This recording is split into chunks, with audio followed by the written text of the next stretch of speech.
So right now we about a month removed from the E3 conference, exactly 4 weeks ago. In this article, after I had time to digest what I saw, I'll let you know my opinion. Everyone who knows me knows that I'm a fan of racing games. So my first pick from the Ubisoft conference would be Riders Republic. And Riders Republic was developed by Ubisoft Annecy, who develops the Steep series. This game uses the Steep DNA and expands upon that idea. So it's an open world outdoor sports game that brings more than just snowboarding. This time you have things such as biking and wingsuiting. Locations in the game include American national parks such as Bryce Canyon, Yosemite Valley, and Grand Teton, just to name a few. It's a cross-generational title that runs at 60 frames per second, and the engine can display 50 live players simultaneously on next-gen consoles. The first look at gameplay looks cool, and I can't wait to try this out with my friends. My next pick from the Ubisoft conference would be Avatar: Frontiers of Pandora, which is being developed by Massive Entertainment, who is most recently known for producing the Division series.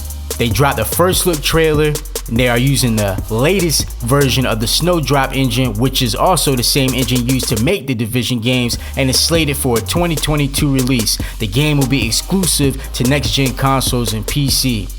This will not follow the story from the actual movie.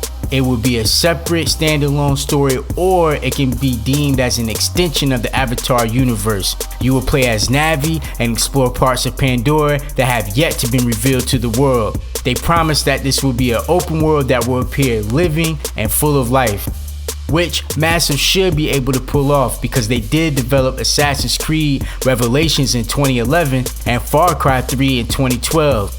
So they do have experience in making open world style games. The first look trailer appears to be in-engine footage, which can give you an idea of what the Snowdrop engine can achieve. But other than the trailer, we really don't have any other details, so I don't know how this one will turn out. But I am a fan of the Avatar movie, and hopefully this game turns out to be something I will like as well. So on to the Microsoft and Bethesda conference. My first pick would have to be Halo Infinite. I'm definitely a Halo fan, and Halo is the primary reason I bought an OG Xbox back at the end of life of Halo 2, also for the features that were available through Xbox Live. So seeing that Halo Infinite made a great showing since its first reveal last year is a great thing. We still haven't seen a campaign yet, just a quick flyover and another theatrical story trailer.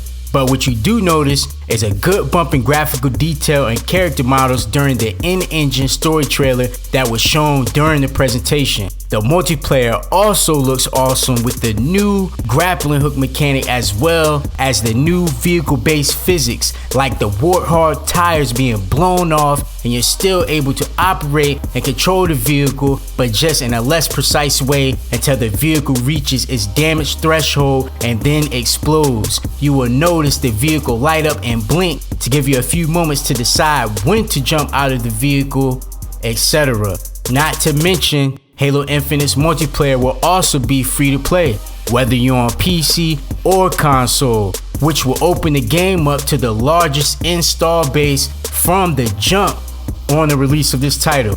Overall, Halo Infinite looks great to me, but we still have to see if the game will resonate with the younger audience who did not grow up with Halo as I did.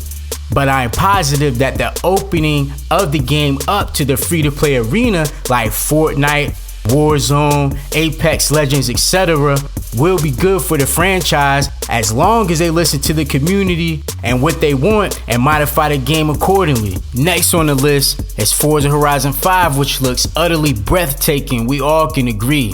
The series has been damn near the best exclusive franchise from Microsoft and Xbox for the last few years. Of course, Gears 4 and Gears 5 were great, but beyond that, Forza Horizon has really held down the Xbox. For those who don't know, Forza Horizon is not Forza Motorsport. Forza Motorsport is more aligned with the likes of Gran Turismo, but Forza Horizon is like San Francisco Rush mixed with Test Drive Online. It's open world, co-op game with different events, discoveries, races, and fun mini games like with the rendition of this Forza Horizon, which is located in Mexico. There is a mode where you run your car into many pinatas as possible and make them explode within the time limit. The person that runs into the most pinatas wins. It's a great game to hop online and play with friends like Grand Theft Auto. There are a variety of cars using super high resolution textures and unparalleled realism, showcasing Mexico in its natural glory. I cannot wait to play this one. Facts. As we await to take off, Flight Simulator for console, finally the newest version of Microsoft Flight Simulator will be available on the Series X and S consoles, which looks like real life, leveraging the Microsoft Azure cloud for real-time weather and map topography, etc. Having a previous background in military aviation, I'm ecstatic for this one, especially with the Top Gun patch on the way. What more can I say? And now the Psychonauts 2. I'm not too well versed with the Psychonauts franchise, but I have heard a lot of great things about the series from the mind of Tim Schafer, and I am a fan of great platforming games, mainly 3D platformers at this point, which is a niche that Microsoft first party have been lacking in the past. I'm a huge fan of 3D Mario games, and I recently picked up Ratchet & Clank: A Rift Apart for the PlayStation 5. You can check my previous upload of me playing through the first area of the game. So I'm definitely hyped to try out Psychonauts 2. It's looking crazy, colorful, and awesome. And as far as these Xbox titles go, they will be available in Game Pass day one. So if you're a subscriber of the service, you don't have to pay a dime. Just download and play. Game Pass is looking like the way to go, especially if you're a person who doesn't purchase a lot of games but would like the option to have access to a lot of games. If you don't notice that Game Pass is a great value by now, it's just because you don't want to notice and you drinking that haterade. Now finally on to Nintendo. The Nintendo E3 Direct show was good. I'll put it up there with the Microsoft conference based on the games that were shown. I know there was a lot of excitement for hardcore Nintendo fans. You had Breath of the Wild 2, Metroid Dread, Advance Wars, a new WarioWare, Shin Megami Tensei 5, just to name a few big ones. But there really wasn't anything for me. Yes, I am a Nintendo fan. I'm more of a 3D Mario fan, not so much of a Zelda fan or even a Metroid fan. Although Metroid Dread looks good and I'll most likely pick it up upon release. Regular Nintendo was my first console and I've owned every Nintendo console since.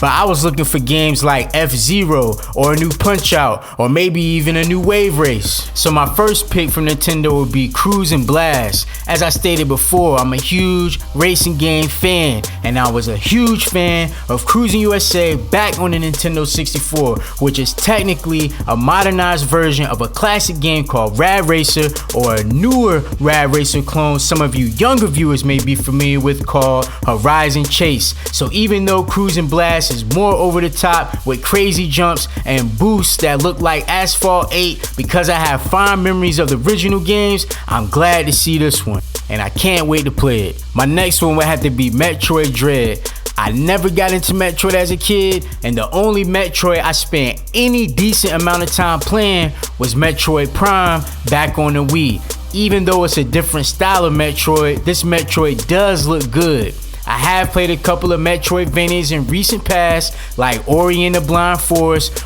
and Hollow Knight, so I'm looking forward to this one as well. And hopefully Metroid Prime 4 will be releasing sooner rather than later. And my next pick from Nintendo, I'm just gonna combine two games because they're from the same franchise: Breath of the Wild 2 and Hyrule Warriors Age of Calamity expansion.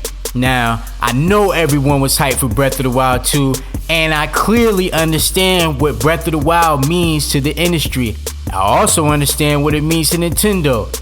Plus, I had so many friends that were hyped on seeing the new footage, and I'm excited for them.